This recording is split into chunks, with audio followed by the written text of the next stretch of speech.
continue with the next part of the lecture, this is semiconductor photodiodes. In the last class we began with the semiconductor photodiodes and primarily we have discussed with the pin photodiodes, and in this class we will continue and discuss the second important class of photodiodes, which are the APDs or avalanche photodiodes. Before I proceed with the lecture, in the last class we had a quiz, that is the last quiz, quiz 12. The commonly employed semiconductor material for photodetectors in optical communication receivers is indium gallium arsenide. Give any two important reasons for the choice of this material. This was the quiz, and the answer is of course any two. So, you have several advantages and several reasons why one uses indium gallium arsenide, but the most important reasons are because indium gallium arsenide has a relatively large quantum efficiency or responsivity in the low loss window, that is around 1.55 micrometer in the low loss window for optical communication. Here we are referring to optical fiber communication, and as you know, the silica based optical fibers have the lowest loss at 1.55 micrometer, and the window, the low loss window around 1.55 micrometer is where one uses the WDM communication systems or the DWDM communication systems, where a large number of wavelengths are packed into the low loss window centered around 1.55 micrometer. And therefore, this is the detector which is widely used primarily because of the large quantum efficiency. We may recall that we in the last class we have discussed the quantum efficiencies. This graph we had shown this graph here of quantum efficiencies. So, we can see that silicon has a very good quantum efficiency in the range up to about 1 micron or less than that, here about 90% goes up to 90%, whereas indium gallium arsenide has a large quantum efficiency around 70% or so in the range of about 0.9 micrometer here right up to 1.77 micrometer. And as you can see here that at 1.5 and at around 1.55 the quantum efficiency for indium gallium arsenide is very high. Although germanium can also detect, as you can see here, germanium also has a responsivity here, but silicon has indium gallium arsenide has the largest responsivity, and that is one of the main reasons why one goes for indium gallium arsenide. The second important reason here, the second reason is also that for high speed detection, the second reason here we have listed the second reason. For high speed detection due to high mobility of electrons in indium gallium arsenide. In the last class or in an earlier class, we had discussed that the mobility of indium gallium arsenide for electron mobility is of the order of 14,000 centimeter square per volt second, compared to silicon, germanium, which have a few thousand of mobility of electrons. So, a large mobility implies a large saturation velocity. Even at relatively smaller electric fields, one can get a large saturation velocity, and hence the speed of the detector becomes, the transit time gets reduced and the detector becomes a high speed, because optical communication, in optical communication we are talking of 10 Gbps, 40 Gbps and so on. You need high speed detectors to detect the incoming pulses. So, these are the primary two reasons why one goes for indium gallium arsenide for optical fiber communication. So, today we continue with the talk on semiconductor photodiodes. So, before I proceed with the part 2, that is avalanche photodiodes here, a small topic remaining there. In the last class we discussed the design characteristics of photodiodes, and in particular we discussed that there are two modes of operation, photovoltaic and photoconductive mode of operation, and we have discussed in detail the design characteristics here and how to choose the load resistance. And here is the summary that we had, that choose large RL, the load resistance, for high output voltage suitable for low power incident on the detector, that is higher sensitivity. However, choose small RL for large dynamic range, that is for linear output versus optical power input characteristics over a wide range of power. Typically 60-70 dB dynamic range is possible. So, a small topic of importance is also speed of response of pin photodiodes here, and the equivalent circuit of a typical photodiode here is shown in this diagram here. This is a current source with a resistance across here, the diode resistance, the reverse diode resistance, which is a very large resistance, and a junction capacitance here, the diode capacitance, which is the junction capacitance CD or Cj, and a series resistance and the load resistance. This makes the equivalent circuit of a photodetector.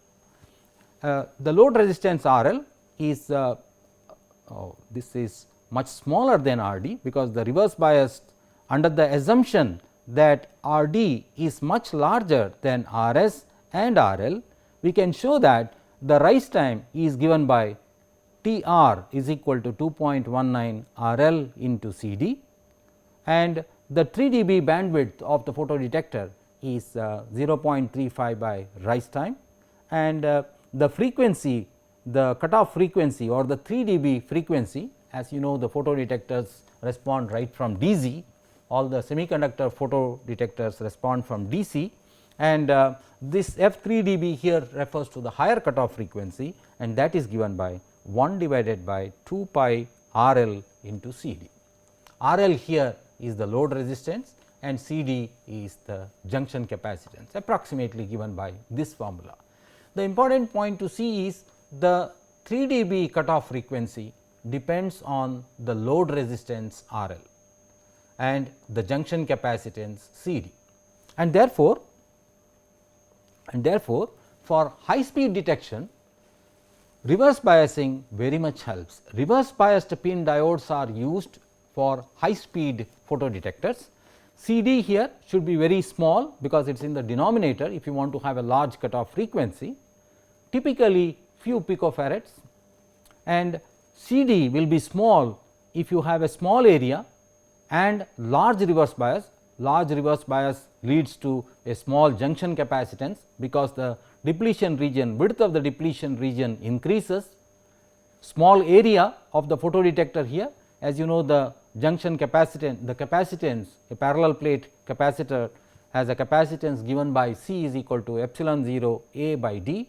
A is the area and D is the separation between the capacitor plates, and a large reverse bias leads to a relatively large D. We can look at this diagram here. So, it is a PIN diode which is reverse biased. The depletion region extends under reverse bias, relatively large reverse bias. The depletion region extends over the entire intrinsic region here, entire the D is extending over the entire region here.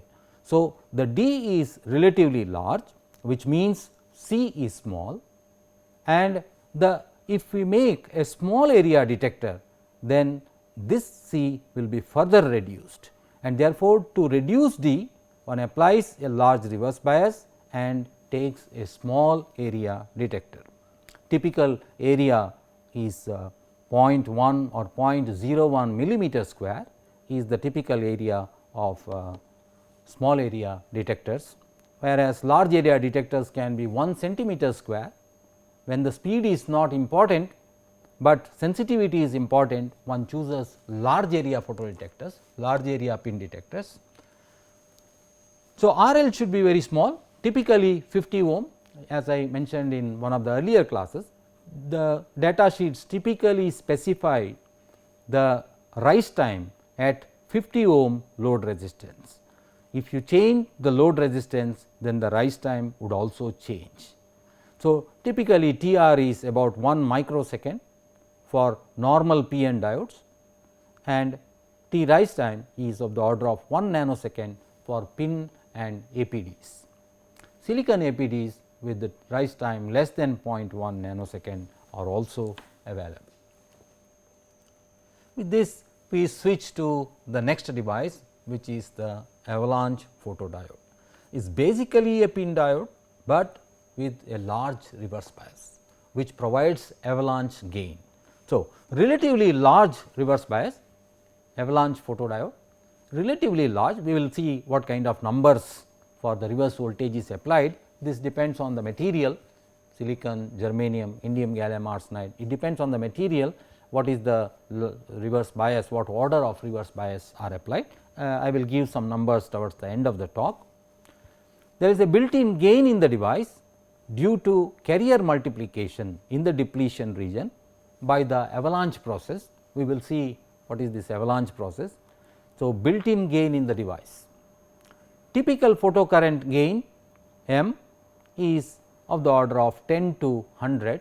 So, M here is basically the ratio of primary photocurrent to the current which is generated. So, the photocurrent IP in the external circuit after the avalanche process to the primary photocurrent is M, typically 10 to 100. It is higher sensitivity. So, this gives because of the current gain, the sensitivity is higher. However, it is little bit more noisy because the avalanche process by its very nature is noisy. It is a relatively random process, and therefore, we have a relatively noisy output. So, here is the energy band diagram of the PIN structure here.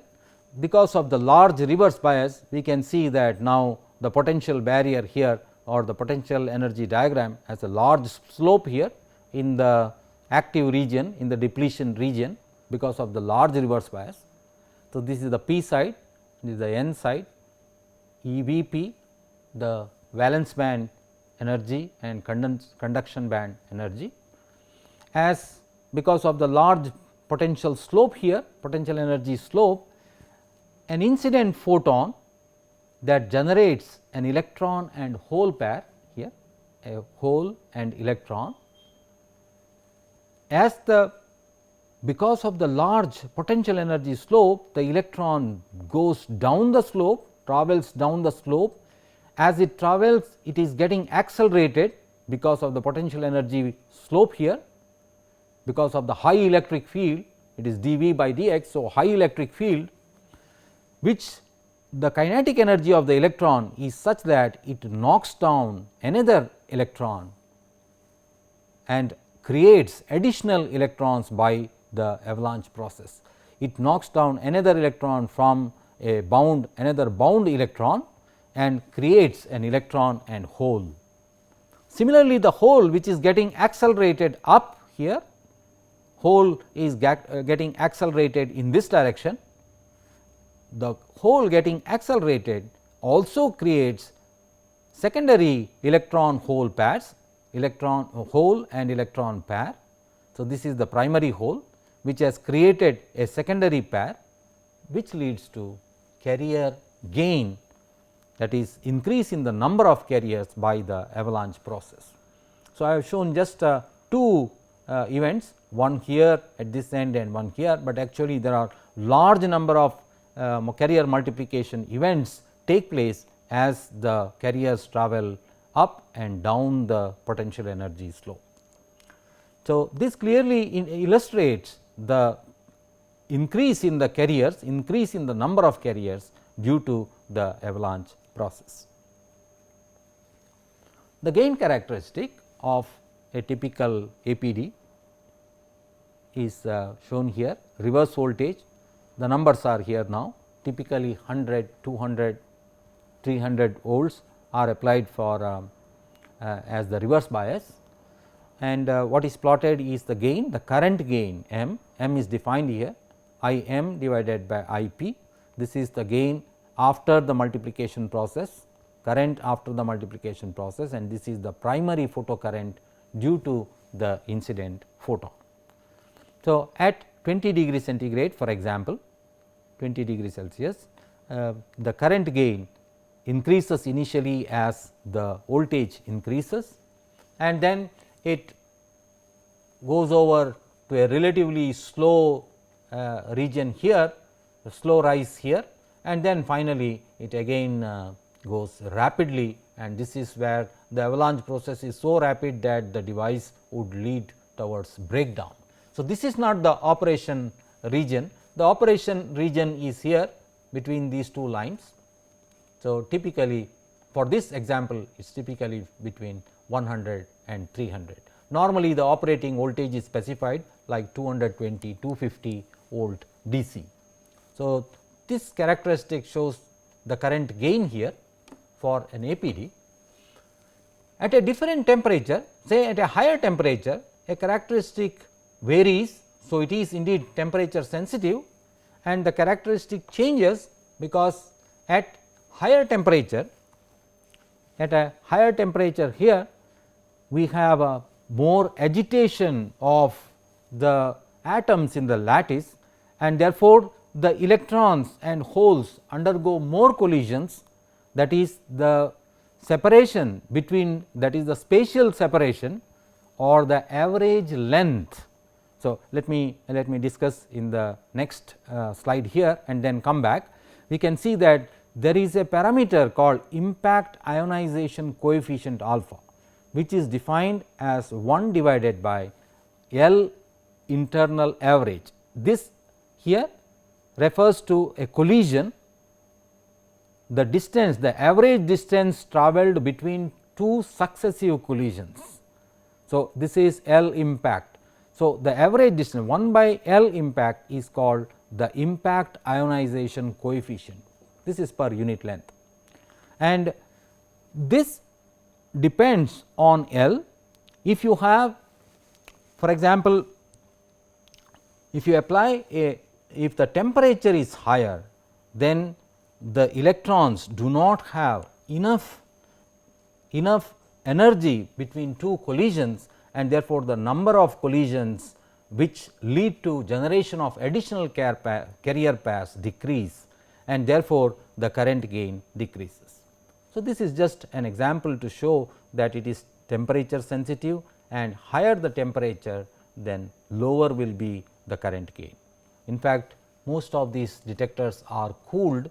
One can cool this further down, and the curve would qualitatively look like this. It will go up, the characteristic will go up if you cool the detector further, and it will be less noisy as well. So, we come to this discussion here, impact ionization by electrons and holes in an APD. What is shown here is the same APD PIN. The incident photons here generate electrons and holes in this region, that is the catchment region. Here only electrons are shown. The electrons are swept towards the positive potential here, that is the negative end, which is reverse bias diode. So, there is a positive potential at this end. So, the electrons are accelerated in this direction.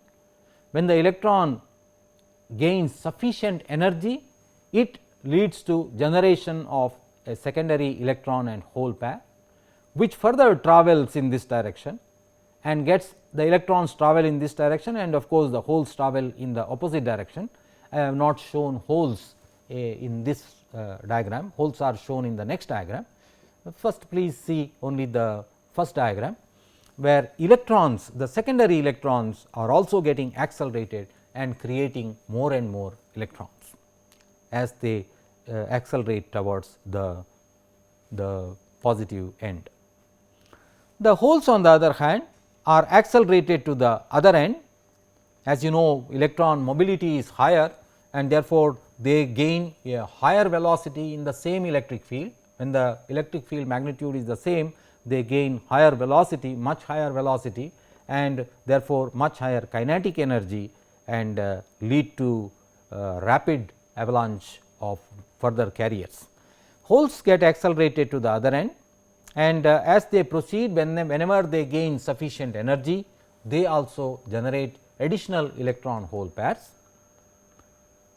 and the holes continue to proceed towards the negative end, that is the p end.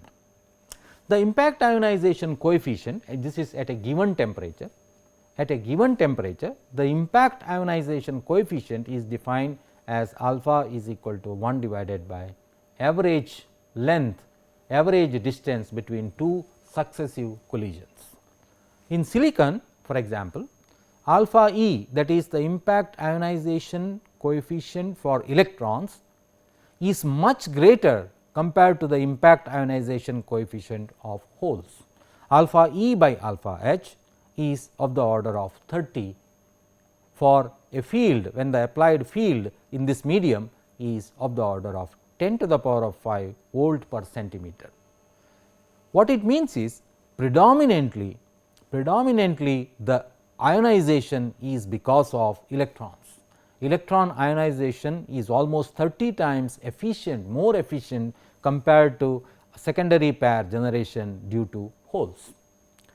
So, the efficient avalanche process is by electrons, and to make use of this fact, a new design of APD has been proposed, and this is currently widely used design for APD, which is called the reach through APD. We see what is this reach through APD. Here is the APD structure, a high n plus region, then a p region here, and pi, that is low doped near intrinsic or low doped region here, p, and then this is the p plus, high p. So, because of a large n plus, so there is a reverse bias here applied, because of high doping concentration here, at this junction, close to the junction, we have large density of immobile positive ions, because the electrons have migrated here, and large density of immobile positive ions. Therefore, if we plot the electric field variation in this direction here, this is the direction corresponding to this, the electric field rises rapidly and is very high around this junction. Electric field is very high. We can see here that it is approaching, the peak value is approaching 10 to the power of 6 volts per centimeter. So, this shaded region is the region where the electric field is above 10 power 5 volt per centimeter, where the avalanche process takes place. That is the kind of field that is required for avalanche process to take place, and the field drops down rapidly, because we have already discussed the field E is nothing but rho times dx, rho is the charge density here. So, carrier charge density. So, it drops down because on the p side there are negatively charged immobile ions. So, the sum drops down. So, electric field drops down further and it drops down here, and in the pi region there are both negative and positively charged immobile ions, and therefore, the electric field almost remains constant in this region as you integrate rho dx. So, the electric field almost remains constant. Actually, there is a small slope here, there is a small slope which is sloping down like this here, but it is not shown here, it looks almost as if it is flat. There is a small slope, but the important point to see is the electric field here is much lower than 10 to the power of 5 volt per centimeter. In this region, the electric field is higher than 10 to the power of 5 volt per centimeter, in this region the electric field is much lower. Because the electric field is much lower, any carrier which is in this region accelerating either to this side or to this side will not be able to have enough kinetic energy to create additional electron hole pairs. Please see that in this design, this is primarily the catchment area. The photons are incident in this region, photons are absorbed primarily in this region. This is not correct exactly to scale, because the thickness of this region, and this region are much smaller compared to the thickness here, much smaller. So, the photon, the light which is incident on the photodetector is primarily absorbed in this region. There are electrons and holes which are created in this region. So, this is why I call it as the catchment area, and the electrons get accelerated in this direction, holes get accelerated in this direction because of the electric field. However, the electric field in this region, that is in this region, is not strong enough to accelerate the electrons to energies where they can generate additional electron hole pairs, or there is no avalanche process taking place in this region. However, when the electron accelerating in this region enters this zone here, we note that the electric field is very high in this zone, and therefore, the electron immediately creates very large number of electron hole pairs by impact ionization. The electrons which are the secondary electrons which are generated are further accelerated and collected by the electrode here. The hole which is generated move into this direction, in this direction, but they are moving in a region where the electric field is much smaller, or electric field is not strong enough to create additional avalanche process. And therefore, this means that the avalanche process in this design of this structure is primarily due to electrons. So, the avalanche multiplication is primarily by one type of carrier, namely electrons. This leads to much lower noise figures. In fact, if we look at the previous diagram here, please see that a carrier pair generated here, electron gets accelerated in this direction, hole gets accelerated in this direction. As the electron proceeds, it creates additional electron hole pairs, and the hole which proceeding in this direction creates additional electron hole pairs. So, an electron which is created here, electron hole pair, electron moving in this direction will keep on creating additional electron hole pairs. Similarly, a hole which is generated here will, as it accelerates in this direction, it creates additional electron hole pairs. The process would continue almost unabated, even if the incident light is just an impulse or a pulse. It appears as if the process would continuously continue, or it is never ending. However, in practice it does quench after a relatively long time. Whereas, if you create in the next design, in the reach through APD design, since the avalanche process is taking place only at this end, the electrons, secondary electrons created are immediately collected here. The holes which are created are moving in this direction, but they are not creating any further avalanche, and therefore, the quenching of the avalanche process, that is stopping of the avalanche process soon after the light pulse has been switched off, or light pulse is absorbed, will be very rapid. So, let me illustrate what I have been saying. So, let me just illustrate what it means.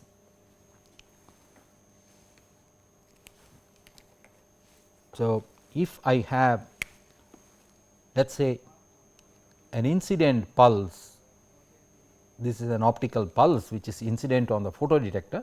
So, this is time axis and this is of course, the light energy or intensity I of t. So, this is the incident pulse on the photodetector. The current response of the photodetector, if I take an APD. So, because of the pulse, so this right now I am plotting APD current I of t. Ideally, when the intensity goes up, I should have the current going up like this, and when the intensity comes down, current should come down. This means, if the detector is responding fast enough, that means the current pulse which is generated is identical to the input optical pulse. However, in general there is a delay, because even after the pulse disappears, that is in time, even after the pulse is absorbed or the light pulse is no more there, it takes some time for the carriers to recombine and the current to come down. In other words, the current pulse. So, this is, so what I have shown here is the incident optical pulse, and ideally I should get the current pulse like this. However, in practice what we see is there is a finite time over which the pulse continues even after the incident pulse is pulse has been absorbed or pulse has passed through. So, this tail here is because of the carriers which are there in the medium, or with reference to the avalanche process, this corresponds to this a rapid drop or a drop which is slow here, corresponds to how fast the avalanche process quenches. So, this is slow, which means the avalanche process takes longer time to quench or to stop, whereas in this case it is faster, this is faster. So, the reach through APD ensures that the avalanche process is primarily due to electrons and electron mobility is much higher, and therefore, the current drops down rapidly and the device becomes faster. So, this is what I was referring to with the fast and slow detector. Okay. So, let me show the current gain characteristics for a typical silicon reach through APD N p pi p plus. So, at 0 degree centigrade, as we have already discussed this, as the temperature increases because of more number of collisions, the carriers which undergo more number of collisions with the atoms in the lattice, the distance, the average distance between two collisions is much smaller, and therefore, they do not have sufficient time, they do not have enough time to gain kinetic energy and create additional avalanche processes, and therefore, as temperature increases, the current gain drops down. However, as voltage increases further, the kinetic energy gained becomes sufficiently large, and then it leads to a higher current gain. This is a characteristic which shows the wavelength dependence of current gain, a typical silicon APD current gain here, and you see that at lower wavelength here, at lower wavelengths the current gain is smaller, and as the wavelength increases up to around 1 micron or 1000 nanometer, the current gain increases.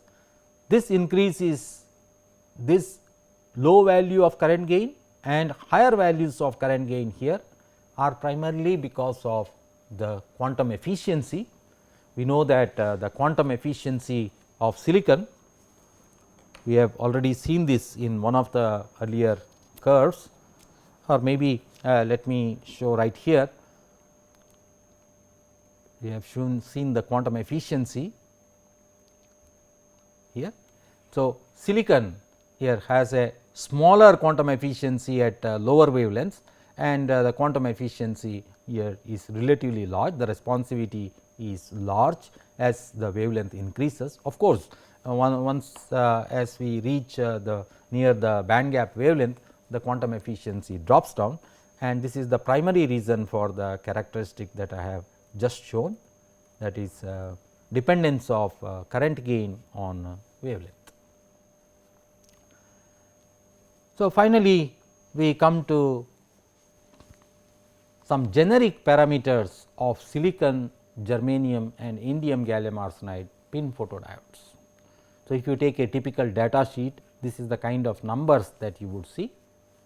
Wavelength range, that is wavelength range over which this is the detector is useful operating wavelength range, lambda here in nanometers. Silicon, it is around 400 to 1100. So, we have discussed this in detail.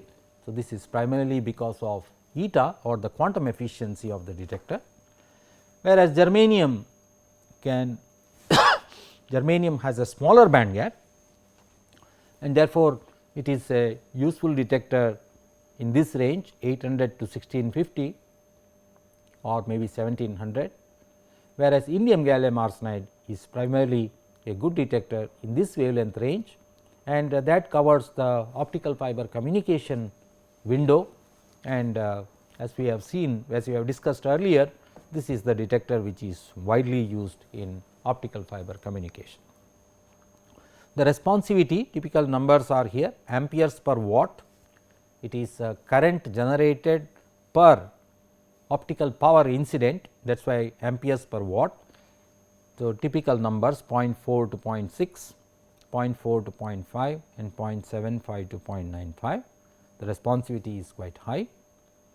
Dark current here in nanoamperes 1 to 10, 50 to 500 and 0.5 to 2 is the dark current, typical dark current for detectors. Of course, it depends on the material, the process and the device structure, but these are some typical generic parameters. The rise time here typically 0.5 to 1 or even 0.1 silicon detectors and 0.1 to 0.5, and one can have detectors with the 0.05 to 0.5 nanosecond rise time of the photo detectors. Bandwidth, that is the detection bandwidth in gigahertz. So, this is primarily inverse of the TR here of the order. The bandwidth is detection bandwidth is of the order of just under 1 gigahertz, here of the order of gigahertz and of the order of gigahertz. The bandwidth is almost similar. It, as you can see, it is primarily depending on the inverse of the rise time, how fast a detector is, and the bias voltage for pin photodiodes, typical biases are between 5 and 10 volts. Normally, they are reverse biased with 5 to 10 volts. Generic parameters of silicon, germanium and indium gallium arsenide APDs. The wavelength range again is the same, is listed the same wavelength range. Main difference is the avalanche gain. We have current gain here typically 20 to 400, 50 to 200, 10 to 40. Of course, it depends on the operating voltage, but this is the range of gain typically of the order of 100 is the current gain which is employed in practice, and the dark currents are again listed here. The dark currents in this case, as you can see, are relatively large because you have applied a larger reverse voltage corresponding to at a gain of m is equal to 10, current gain m is equal to 10. The rise times are typically sub nanosecond, fraction of nanosecond here, and the gain bandwidth is again similar numbers, hundreds of megahertz to few gigahertz, and one can have detectors with very large bandwidth, and the bias voltages, as you can see, earlier we had 5 to 10 volts, but now we have bias voltages of 50, 100, typically tens of volts, or silicon for example can withstand much higher reverse biases, and that is why we have typical operating voltages of about 250 for silicon, but relatively lower operating voltages for germanium and indium gallium arsenide. We know that they have a much smaller band gap, and therefore, you cannot apply very large reverse bias that could lead to breakdown of the device. I think with that we come to the end of this talk on photodetectors. Silicon and germanium and indium gallium arsenide photodetectors widely used in optoelectronics and optical communication. Most of them are pin diodes or APDs if you need gain. When you have gain with the avalanche process, normally there is additional noise. Noise is a topic which we have not discussed in any detail.